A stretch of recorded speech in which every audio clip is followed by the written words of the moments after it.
Enlightenment was an intellectual movement during the 17th and 18th centuries that emphasized reason and logic as means of acquiring knowledge, then using that knowledge to improve society. The Enlightenment stood as a contrast and challenge to the long-standing traditions and customs of Europe.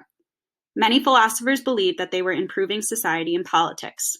Though the Enlightenment was by and large a European phenomenon, this fact has led many historians to mistakenly assume that other regions of the world were not contributing any philosophy of merit or recognition.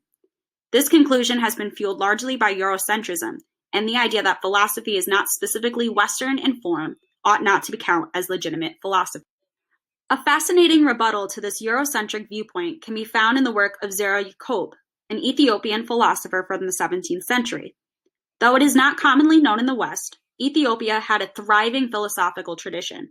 By the 16th century, many famous works of Greek philosophy had been translated by Ethiopians. Yacob is especially significant because of the startling similarity between his ideas and those of the Enlightenment. Despite never having interacted with the Europeans, he proposed a system of philosophy based on reason and rationality and used these philosophical premises to argue against discrimination of any kind.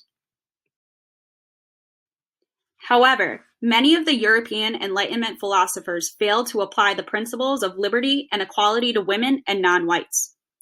Yacob, in principle, provides a more pure example of Enlightenment philosophy than the philosophy of, say, Descartes or Kant.